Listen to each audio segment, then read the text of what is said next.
Remember when a guy tried to build a time machine in his backyard and then vanished? They called him Madman Mike Marcum, not because he was crazy, but because what he was trying to do sounded insane to everyone else. He claimed he could bend time, and depending on who you ask, he might have actually done it. In 1995, Mike Marcum was just a 21-year-old engineering student living in Missouri. He wasn't rich, he wasn't famous.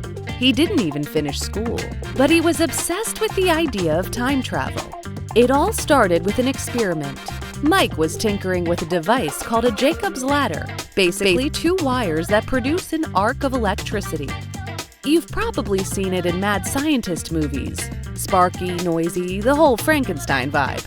Now Mike, being Mike, thought, what if I make this arc more powerful? So he added a rotating magnetic field.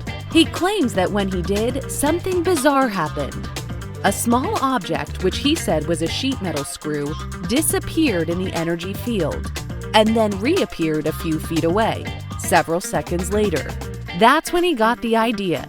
He wasn't just making sparks. He thought he'd just opened a portal. So he leveled up. He started gathering parts to build a full-sized machine based on the same principle. There was just one problem, though. Mike didn't have any money to fund his invention. So he did what any underfunded would-be time traveler might do. He borrowed 6 industrial-grade transformers from a local power station. Let's be clear, borrowed here means stole. His backyard lab ended up knocking out electricity for the entire town of Stanbury. Naturally, the police showed up and Marcum ended up in jail. While serving time, he planned his next time machine, bigger, stronger. By the time he got out, he was more determined than ever. He said the reason he stole the parts was simple. He wasn't trying to hurt anyone, he just wanted to make history. After getting out, Mike took his experiments to Las Vegas, where he began collecting parts, this time legally. After his release, Mike Marcum went full throttle. He appeared on the popular radio show Coast to Coast AM with Art Bell in 1995. The Coast to Coast show was a late-night program famous for UFOs, conspiracy theories, and the paranormal. Mike explained his project to millions of curious listeners. He sounded calm, rational, methodical. He claimed he was close to finishing the machine. Listeners were hooked, and believe it or not, people started sending him money. Donations poured in, equipment, even blueprints, all from strangers who believed. One guy even sent him a surplus military-grade magnet. Soon, Mike was ready to try again. He began building a larger machine. He called it the time displacement chamber. And this time, it wasn't just about tossing screws into a magnetic vortex. He was planning to step in himself. But then, he vanished.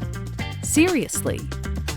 In 1997, shortly after another disappearance on Coast to Coast, Mike Marcum disappeared. No one saw him again. Soon, the whole world, or at least everyone who had heard of Madman Mike Marcum, began to wonder, what exactly happened? Mike became the subject of many conspiracy theories. Some say he just skipped town, moved away, gave up the project. Others say something more mysterious. But here's where things get weird. After his disappearance, a caller on Coast to Coast shared an eerie story. The caller claimed to have found a police report from the 1930s.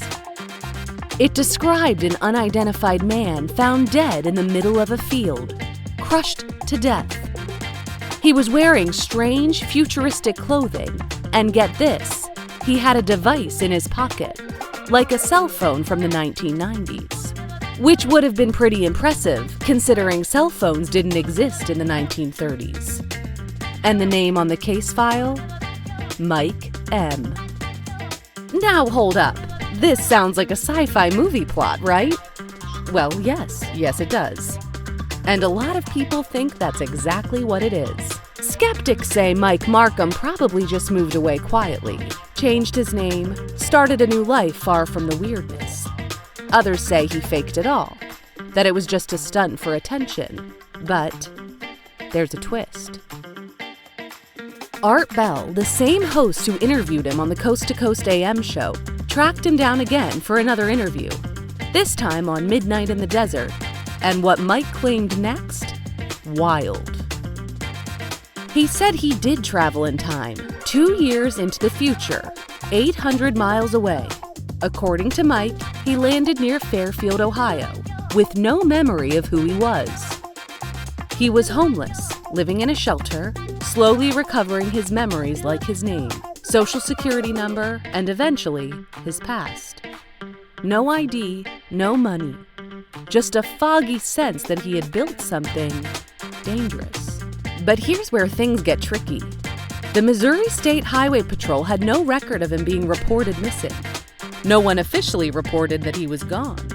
Not quite Back to the Future, more like Back to the DMV. Was Mike telling the truth? Or had years of tinkering with high-voltage wires finally scrambled his brain?